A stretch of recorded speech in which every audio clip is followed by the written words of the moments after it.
Because you know that we who teach will be judged more strictly. We all stumble in many ways. Anyone who is never at fault is what they say is perfect, able to keep their whole body in check. I think that last part, in what they say is perfect, obviously none of us are perfect. There was one perfect man in this world and he died for us, and that was Jesus Christ. We are not perfect. And James, I think, acknowledges that.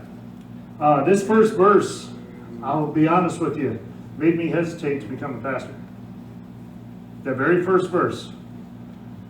Be careful because you're going to be judged more strictly.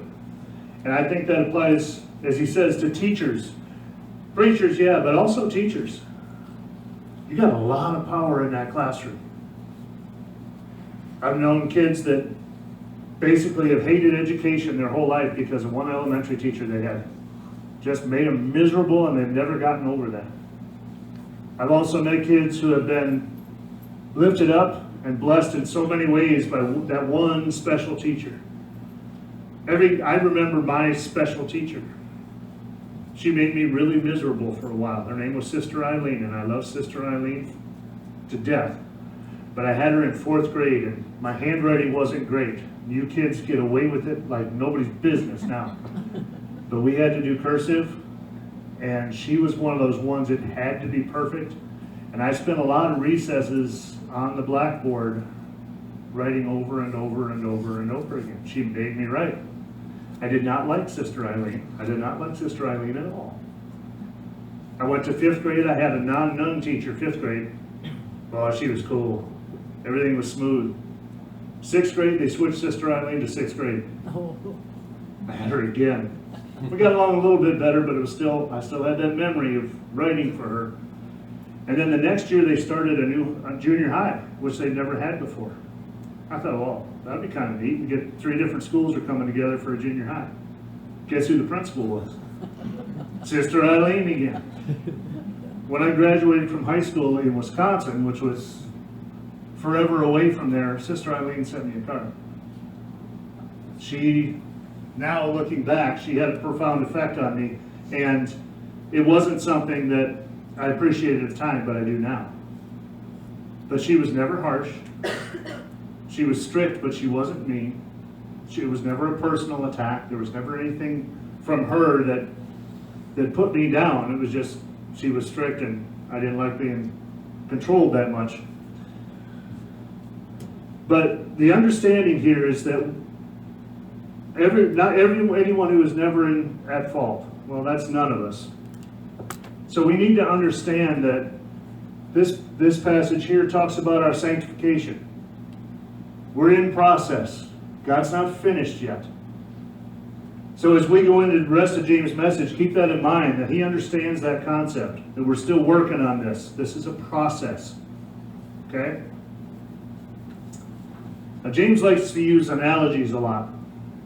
And this is the first one.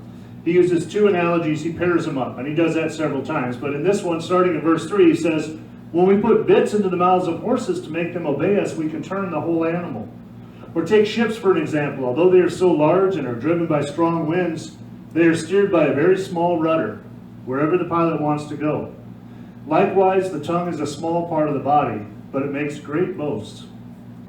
So he's comparing the tongue to horses and ships. Why does he do that? Well, a 2,000, 3,000 pound horse has got a lot of power. A lot of power. But a bit is used to control that. And a ship, imagine the size of some of these ships. I have never been on one of the gigantic ships, but I've seen them from port. I've seen them in different places.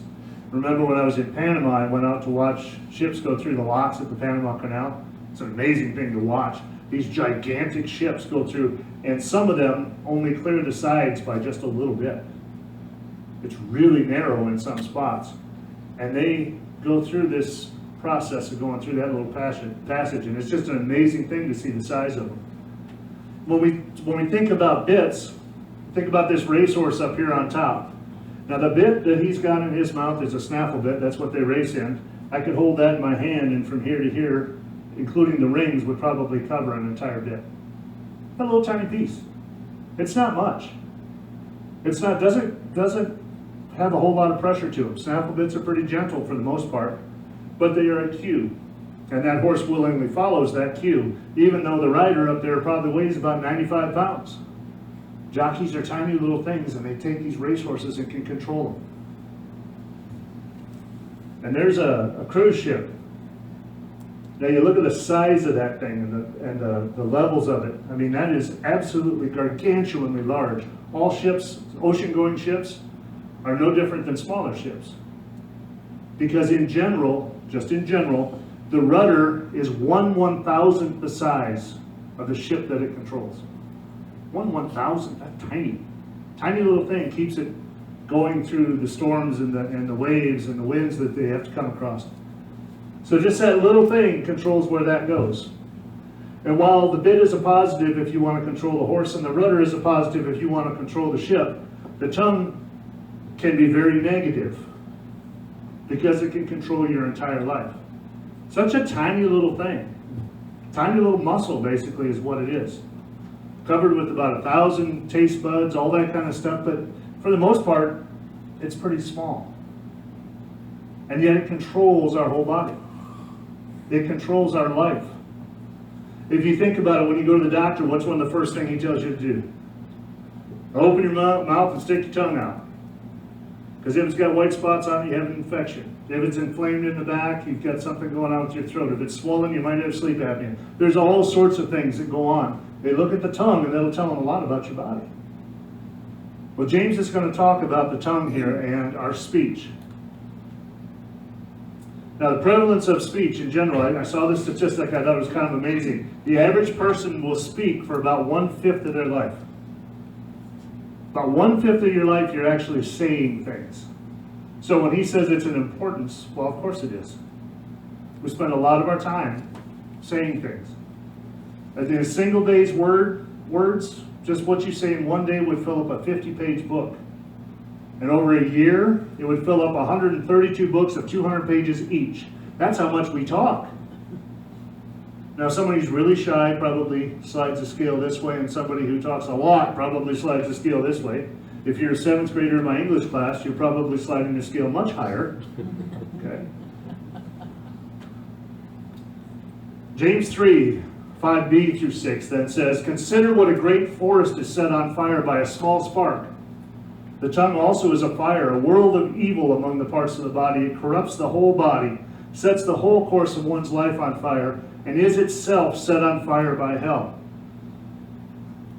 James is talking about the danger of the tongue here. And in our natural human nature, in our fallen nature, in the way that the world works, in the sinful nature that we have, what comes out of our mouth comes straight from hell. I want you to think about what you see right now in the news, what you see right now going on in our country. How much positive do you get? If you sit and watch the news right now, there is nothing anybody's saying positive about anybody. It's all negative. It's all blaming. It's yelling. There's people killing each other with the riots we got going on, with the COVID and the anger there. All sorts of things going on. People want to point blame everywhere else. Nothing's coming out of anybody's mouth that I've seen so far that is beneficial enough to affect another person.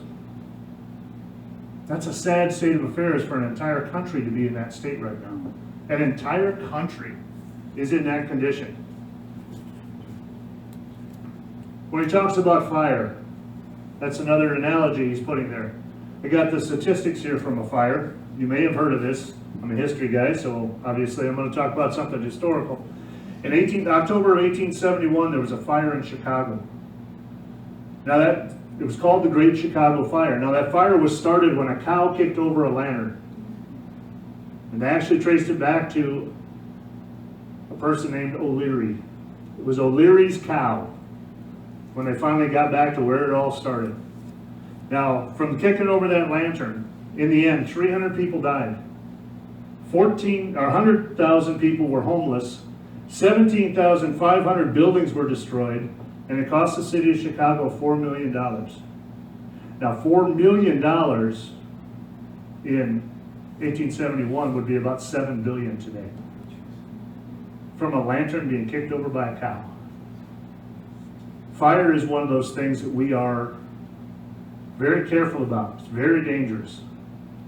I got a pile of old wood in my yard, and I've been wanting to burn that forever. And I have not found a windless day this spring when it's not rained the day before where it's all wet that I can burn anything. And I'm not going to start that thing up until there's no wind, because I got all the trees in the house and everything around me.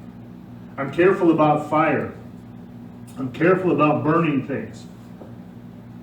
We need to be careful about our own mouths in the same way. And I'll go even a little farther. I don't think just mouths, but I think fingers. In our current world of social media and the anonymity of what they call the keyboard warriors, who can sit down and type things up and throw nasty little darts in everybody's way and say all sorts of things that they probably never say to your face. That's another thing we got to be watching for. We have to take into context what we say and what we do all the time. And that's where James says it's hard. That's where we struggle. That's where we're going to fall, is because we have to be consistent about what we say. When someone says, oh, it's just words, it's not true. How many people, just show of hands, have ever know that of a marriage that fell apart because of words? Relationships, careers, friendships. How about the ability to witness to someone? I know for a fact we had someone come to this church. Someone from the community came to this church, and one person said one thing to them with no bad intentions whatsoever. No negative intentions whatsoever. But that's how they took it, and they told me, I am never coming back to your church because of that one thing that was said. And the person that said it, of course, is just absolutely mortified that that happened. But just one little thing. Taken out of context, taken in not the way it was intended, but it didn't matter. And of course, the person that said it would give everything to try and take it back, but you can't. Once you put it out there, it's out there. Once it comes out of your mouth, you can't shove it back in. Most of us were not born with a silver spoon in our mouths, but almost all of us were born with a foot in our mouths, right? Yeah. I can think of many, many times when I've said something and went, well, I shouldn't have said that. As soon as it comes out, oh, I shouldn't have said that. I shouldn't say those things. I shouldn't think that way. And that's what James is talking about here. Now, James warned us about this slightly in his first chapter. He said, my dear brothers and sisters, take note of this. Everyone should be quick to listen, slow to speak, slow to become angry. And in 126, he said, those who consider themselves religious and yet do not keep a tight rein on their tongues deceive themselves, and their religion is worthless. Think about that concept. You guys are here today. We are gathered in this church today for what? At the most, maybe 2 hours a week? 2 hours. Now I'm going to ask you this. You don't have to answer it out loud, but I'm going to ask you, do you ever say anything outside that door that you would never say inside this door? Do you ever say anything out there in the community that you would not say in the church? I think all of us probably have that time period. We all have some time when we, because of our circumstances, because of our environment, because of where we are, our speech changes. Now, I can tell you, when I was stationed in various places in the Army, I spent a year out in California. And by the time you're done out there, you talk a little bit like Californians. You say things like they would. I spent quite a few years in North Carolina. And people from my family would say, boy, you picked up their accent. I didn't realize it, but you just kind of go with whatever you're around. It's what you flow with. I remember when I came back from Somalia for Christmas, my mom stabbed me with a fork. Drew blood. There was 4 dots on the back of my hand. She did that because of the language I was using sitting at the table with her. And I didn't even realize it. Because the environment I was in at the time bunch of rough guys in the military, it's not uncommon for somebody to have kind of salty language, and I brought that home with me. She did not appreciate that. She reminded me of that. Trust me, it changed after that. The fork was the warning. Mom had a lot bigger stuff in the house, okay? When we get into environments like that, we have the opportunity to change that environment. You have the ability to change the speech of everyone around you if you do. You also have the risk of being changed by the environment around you. We have to keep this concept with us that Jesus is standing right next to you all the time. You're always in His presence. So wherever you are with anyone else, He's in the middle of that conversation. And you should be acting like He's there. That should be the thought in your mind and in your heart.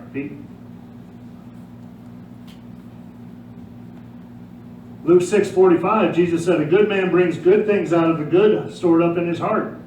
And an evil man brings evil things out of the evil stored up in his heart. For the mouth speaks what the heart is full of.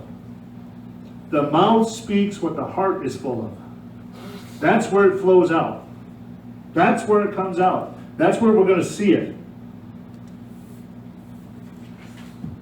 We look at people, every one of us knows someone who is harsh with their tongue. I would imagine everybody in here has been cut by somebody else's tongue.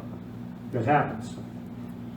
People say things that are hurtful, say things that are painful for you, that you deal with things like that.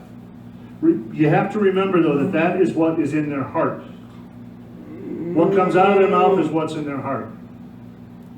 So if someone has a harsh tongue, they probably have an angry heart. If someone is negative about the way they speak, they're probably fearful in their own lives. If they're overactive, gossipy, they're probably unsettled in themselves. If they're a boaster, if that's what's coming out of them all the time, they're usually insecure. That's usually where that comes from. It's an insecurity that causes them to try and compensate, and they go too far. When you hear someone saying that, and you think about that, and you think, yeah, that guy's a real pain. He's always talking behind my back. Think about what's on the inside of that person. Also, make sure you hold up the mirror and look at yourself. Who am I? What am I doing? Rick Warren has a definition of gossip that I thought was very interesting. He says, if we're talking to someone about a situation, and that person is not either part of the solution or part of the problem, we're probably gossiping. A lot of times in churches, I haven't heard it here, but a lot of times in churches, prayer requests are a really good time to gossip. Anybody have any prayer requests? Oh yeah, my neighbor, he's going to hell. Listen to all the things he does over the week, during the week. Wait a minute. Is that beneficial or is that negative? Are we tearing down or building up? What's coming out of our mouths? Jesus cares about the heart. James is talking about the heart, and he's talking about the negatives. Good, Pete.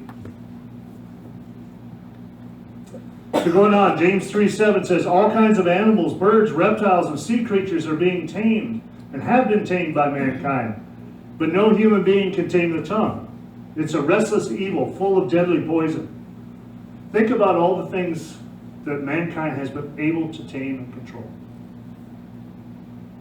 Since Pete was little, his birthday is in July. When we lived in Pierre, that was about the time every year that the Shriner Circus came into town. So we traditionally, for Pete's birthday, would go to the circus. Jane loves elephants. Now they took elephants out of circuses now. But she loves elephants. She got to ride one for free because we never really had a whole lot of money, but I went down one Saturday and trimmed all the ponies. It's a lot of ponies at a circus. I trimmed all the ponies. I think it was 100+ degrees.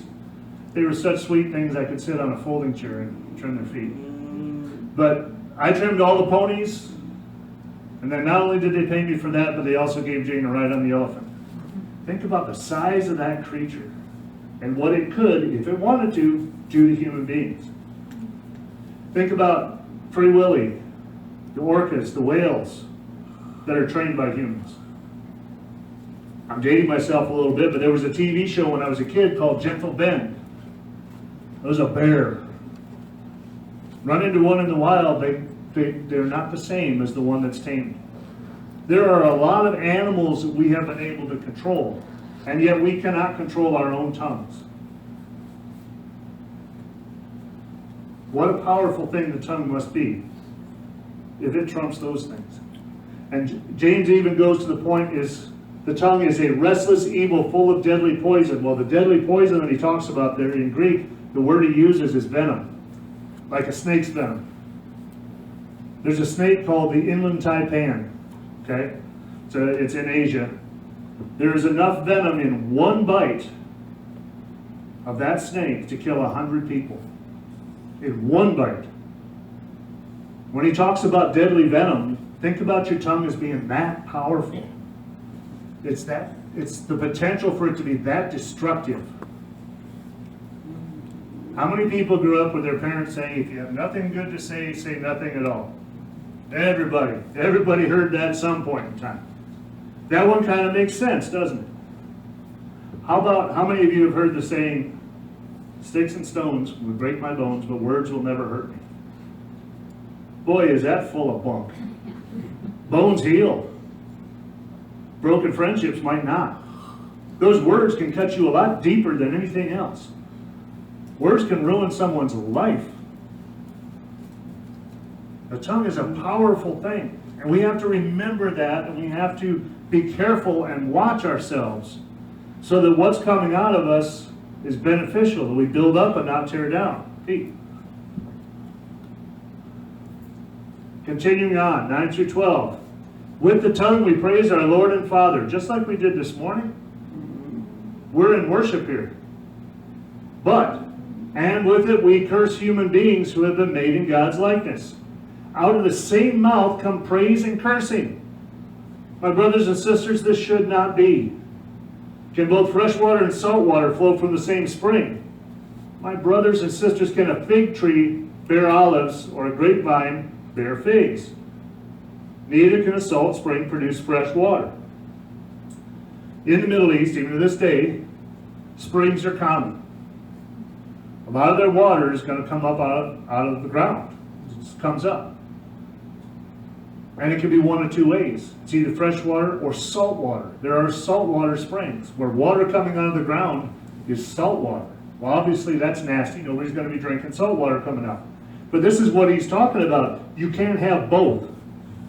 It doesn't make any sense at all. His analogy here is, isn't it obvious? You're going to have this or this. You cannot have both.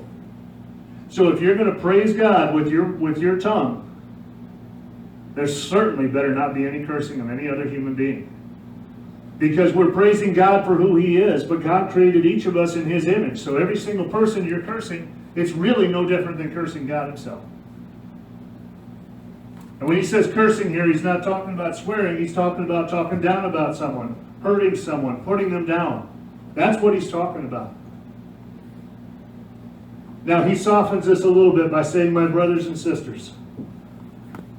He's talking to family here. Now, these are strong things, and every one of us, I think, if we look deep inside ourselves, can find a time or place when we were that person. When I was in the military, we had everybody wore their uniforms, obviously, all day long, and you had a name tag or tape, embroidered name put on one side. It said U.S. Army on one side, on the left side, right side had your name. I had a first sergeant with a sense of humor, and he got a pin-on nameplate, and it said, that guy. And if you did that stupid thing that everybody knows you shouldn't have done, all day long he would pin that over your name, and you'd walk around, oh, you're that guy. You're that guy. What he said, don't be that guy. You're that guy. You got your name on there, right? Don't be that guy. We know that we're capable of that. We know that we're capable of destruction. We are capable of poison. James is saying, this should not be. Don't be that guy. Don't be that person. You know it's possible. Don't be deceived. Don't be stupid about this. Don't ignore it. Don't be that person. He lays it out so plainly. Proverbs has words of wisdom about the tongue as well. Proverbs 12:18 says, the words of the reckless pierce like swords, but the tongue of the wise brings healing. The whole book of Proverbs is wisdom.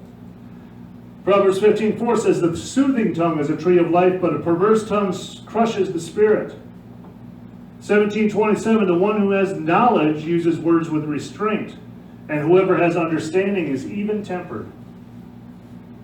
18:21, the tongue has the power of life and death, and for those who love it will eat its fruit.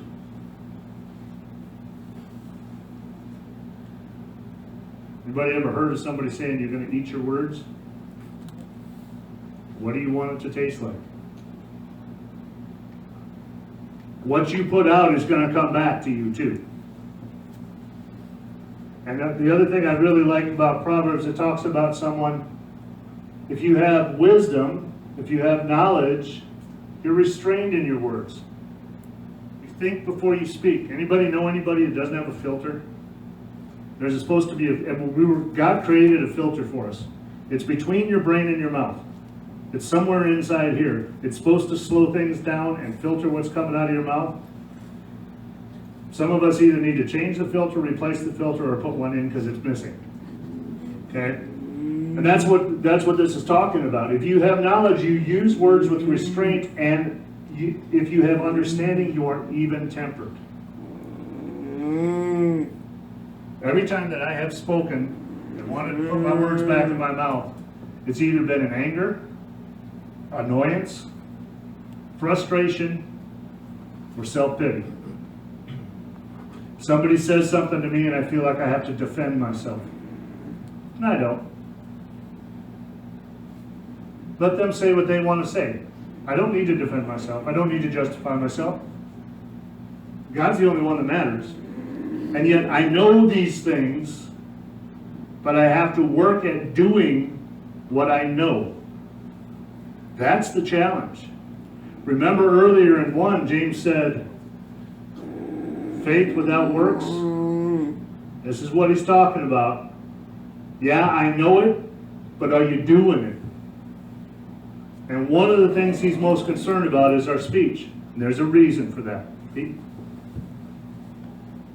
Jesus said, make a tree good and its fruit will be good.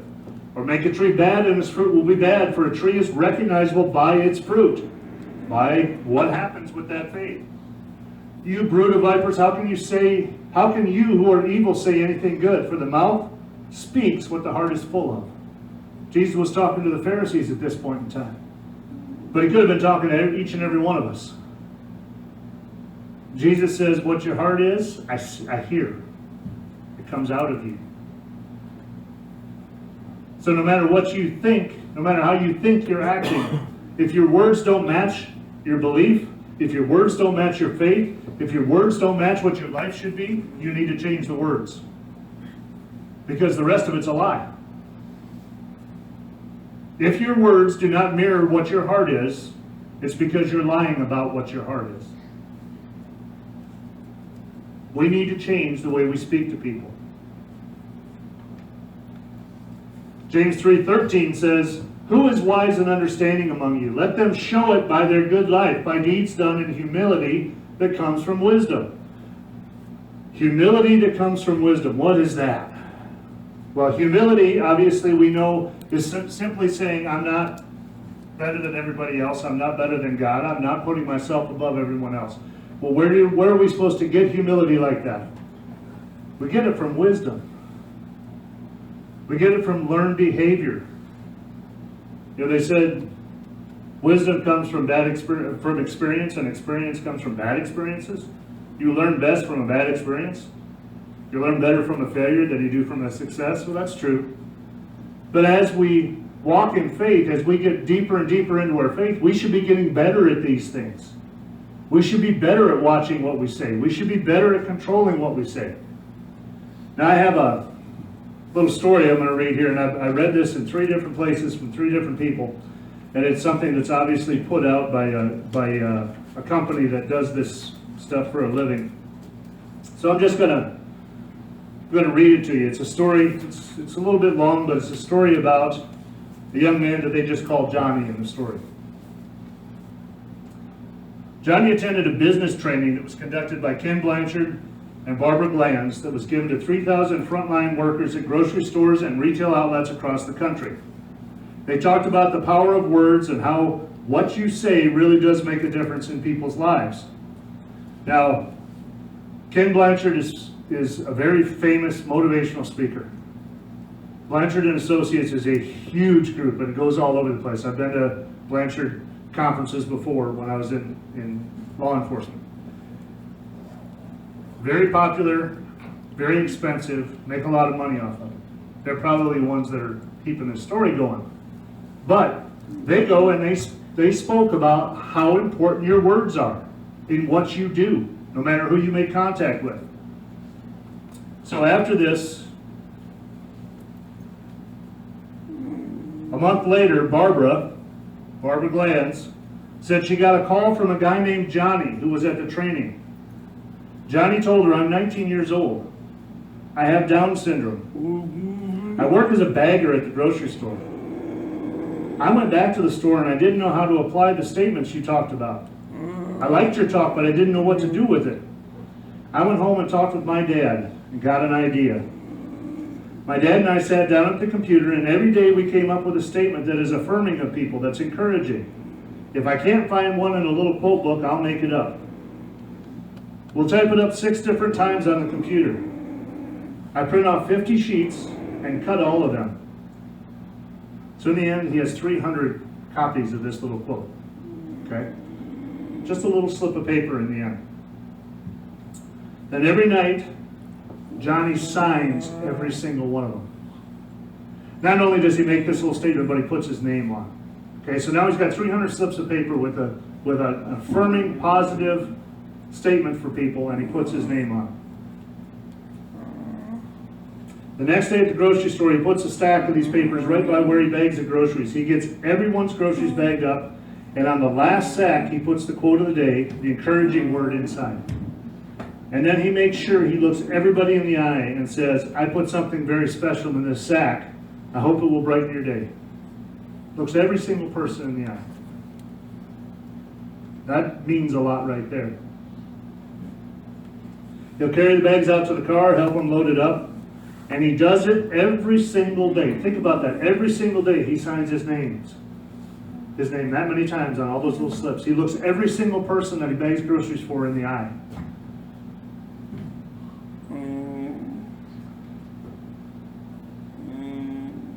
Barbara said after about a month she got a phone call from the manager of Johnny's grocery store.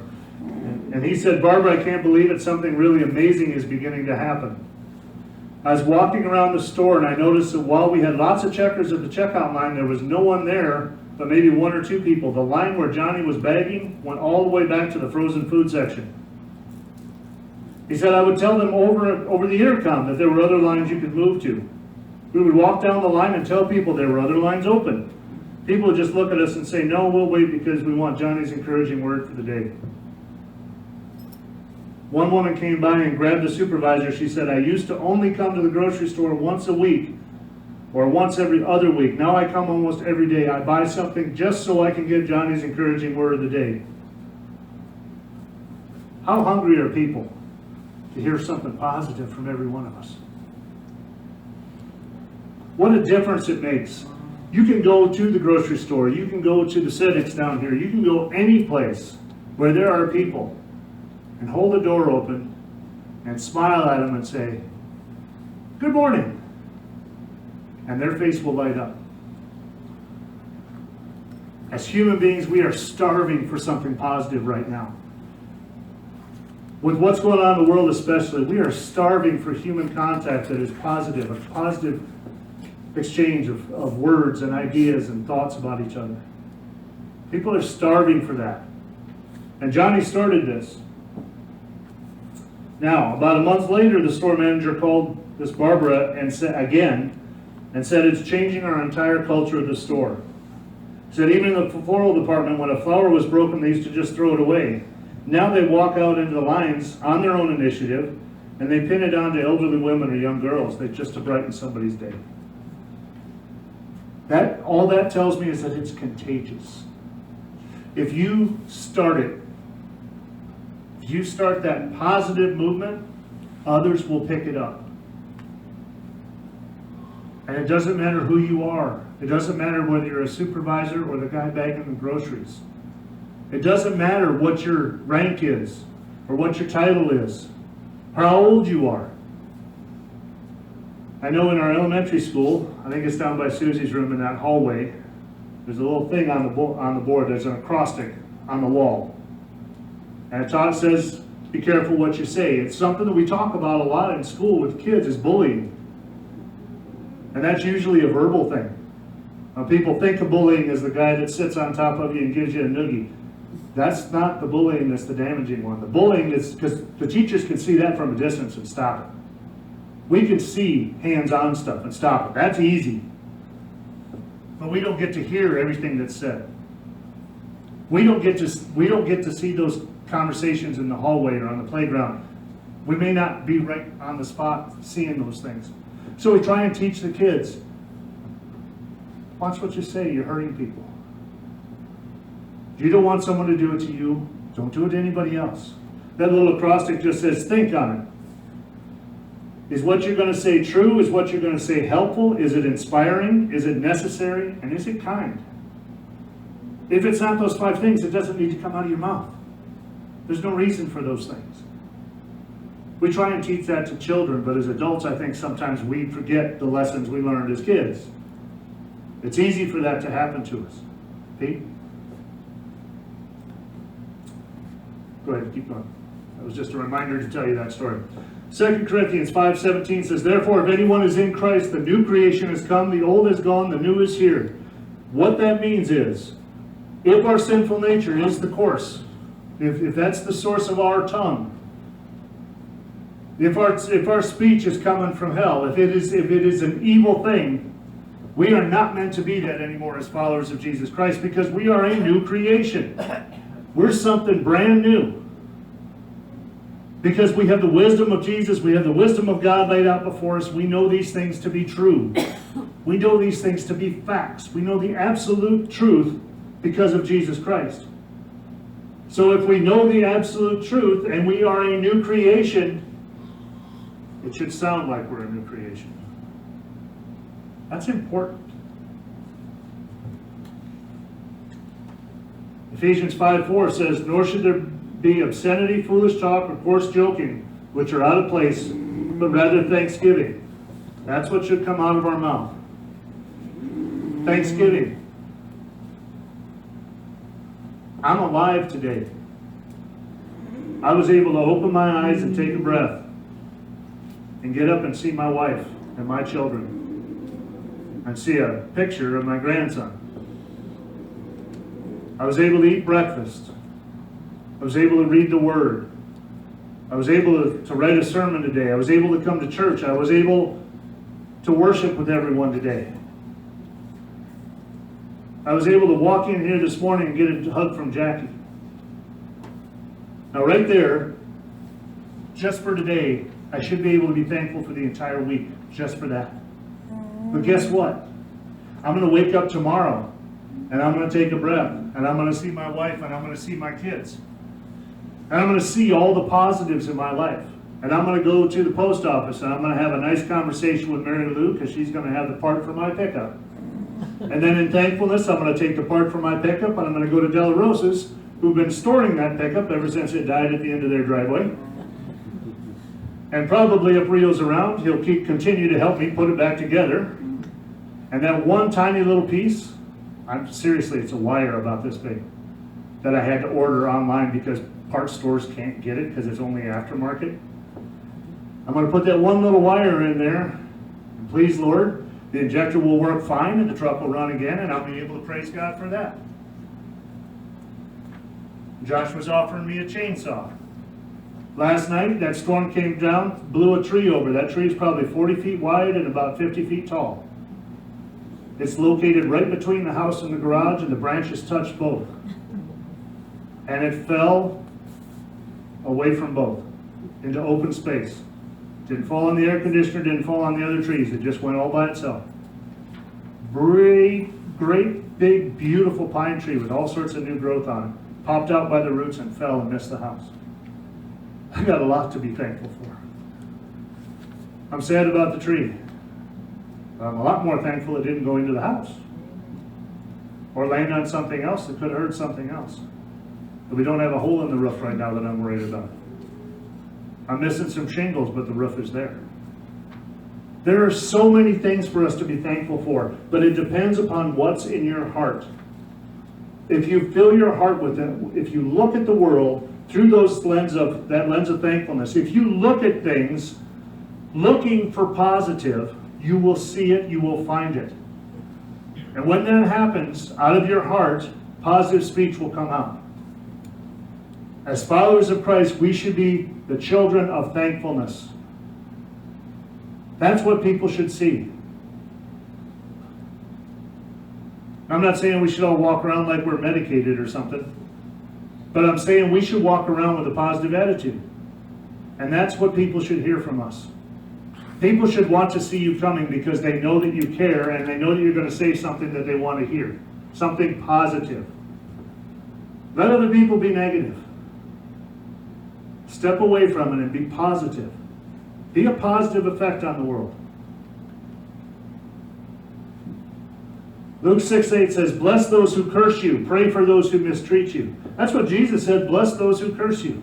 Hanging on the cross, he said, forgive them, Father, for they know not what they're doing. I've never been on a cross. I've never been nailed to a tree. I have never died because of someone else's action. He did. And his response was, Father, don't hold it against them. They don't understand. Talk about a positive statement and a negative event. So finishing up on James here. James 3:14-16. But if you harbor bitter envy or selfish ambition in your hearts, do not boast about it or deny the truth. Such wisdom, he put the quotes in there for the air quotes, does not come down from heaven, but is earthly, unspiritual, and demonic. For where you have envy and selfish ambition, there you find disorder and every evil practice. Wow. Where you have envy and self-ambition, there you find disorder and every evil practice. I don't have to tell you where to look for that. Watch the news. I think we can, envy and selfish ambition pretty much covers everything we're hearing.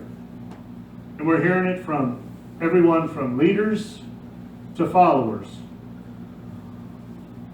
Go on Facebook, read comments, look at what some people are throwing up there. Look at all those things and see that, and it says, if you harbor that stuff in your heart, don't boast about it. Don't deny the truth that that's not where you should be. Again, James is talking to believers here. He says, if it's there, keep your mouth shut.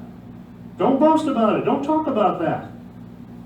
Get it out of your heart, but stop it from coming out of your mouth.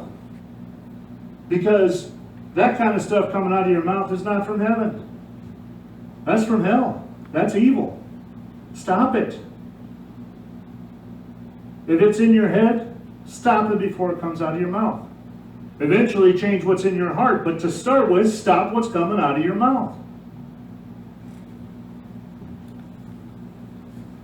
Finally, James 3:17-18 says, but the wisdom that comes from heaven, no quotes around this one because this truly is wisdom, is first of all pure, then peace-loving, considerate, submissive, full of mercy and good fruit, impartial and sincere. Peacemakers who sow in peace reap a harvest of righteousness. There's the application of it in the end. All these things going on, all these things James is talking about, all the things that cut you, all the things that go right to your heart, you know, oh yeah, I've been that person. Maybe you were that person this morning when you woke up on the wrong side of the bed. Maybe you were this person this morning when somebody was saying For the 300th time, I woke you up 3 hours ago. Get downstairs. And you said, yeah, hold on. Maybe that was you. Change it. Look at the truth. Look at what's really happening. You should be peace-loving. Well, that means you are not going to be gossiping. You are not going to be talking anybody else down. You are not going to be joining in on a fight. You're not going to be piling on somebody else's speech. Be considerate. Think about what the listener is going to hear before you say what's coming out of your mouth. Be submissive. What that means is we're submissive to God. We understand that He's in charge and this is what He wants for us and this is how we should be acting. Be full of mercy. Be someone everybody knows is safe. Do you know a safe person? Do you know that person you can go and talk to and just throw your heart down on the table and you know that it's safe there? That it's going to stay with that person. They're not going to be hurtful about it. They're not going to be hurtful about what they say to you, or they will not say anything about it to someone else. Be that person. Be that person people want to come to. Be impartial and be sincere. There's another challenge. Be sincere. Don't do it because I told you to on Sunday. Do it because God wants you to. Fill your heart with the love of Christ and your mouth will speak only that love. If something else is coming out of your mouth and you hear it or you're about to say it, think about what's in the heart that's motivation behind it. Think about what that is. If you can, before it comes out. If not, afterwards. But think about those things. Because we are called to be peacemakers. Peacemakers who sow in peace. We should be that person. When someone thinks of a Christian, a follower of Christ, that's what they should see. A peacemaker. So in our own lives, we need to look at ourselves right now and see, is that who I am? Is that the person I am? Is that what I want to be? Remember I said if someone has a harsh tongue, they have an angry heart? Well, if someone has an encouraging tongue, they're probably happy inside. If someone has a gentle tongue, if they're gentle in their speech, they're probably a very loving person in their heart. If someone is truthful, then in their heart they're an honest person. Now she's not here today, but I'm going to mention one person that speech-wise I would love to emulate. I got to work hard to get there. And that's Velma Shower. Have you ever heard a crossword come out of Velma? So much so that you got to lean in because she's so soft spoken. You got to lean in to hear what she's saying. Do you ever wonder about her heart? Never, never, because of the gentleness that comes out of her mouth. I think she's a great example for all of us. I wish she was here. She'd be embarrassed to death, but I wish she was sitting here right now. Tongue is a powerful, powerful tool. And as it says, life or death. What you do with it, what you use it for is up to you. But you know, beyond a shadow of a doubt, what is intended and what it should be. Let's pray. Father, I thank you for your word today. I thank you for the blessing that we get from being able to read your word, Lord. Not only did you send your Son to us because you loved us, but you also sent your word to us so that we can learn to be more like him, to be more like Jesus. Every single day, Lord, that was the example. That's why he was here, was to lead us by example, Lord. And you gave us not only his example physically, but also the written word so we can read these things. I thank you that 2,000 years ago, you inspired James to put these words on paper so that we could have them today. And Father, I'm so grateful that through your grace and your mercy, you allow us to grow in these things, to change them on a daily basis, to get better and better at it, Lord. And I pray that you convict us.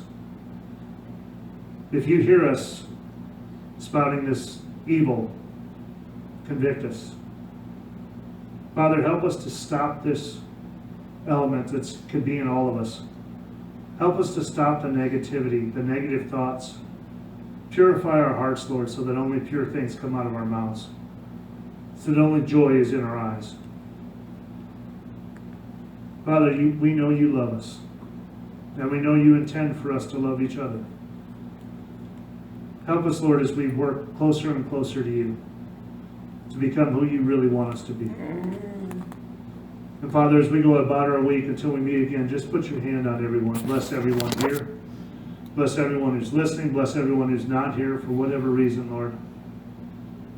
Just wrap us in your arms and protect us. And I ask these things in Jesus' name. Amen. Amen.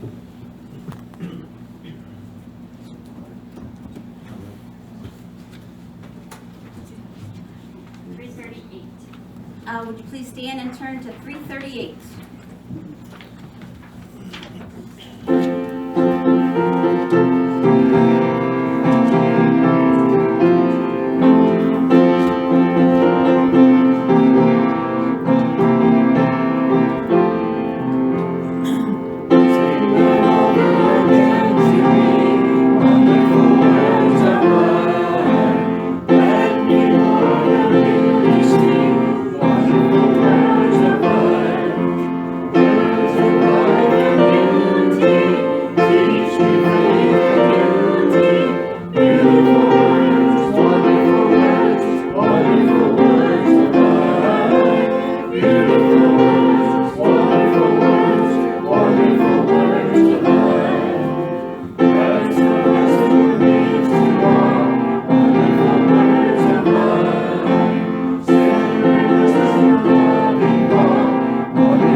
I love that. Jackie, would you close us in prayer? Dear Lord, we just thank you for the time we could be in your house, and Lord, help us to watch our tongue, especially me. Lord, I have so many problems that only you can straighten me out. Thank you again, Lord, for the sermon. Just be with the people that aren't here. Bless us all in Jesus' name, amen. Amen. There's cake. Yeah, there's cake in that. And you can't say a word if your mouth's full of cake.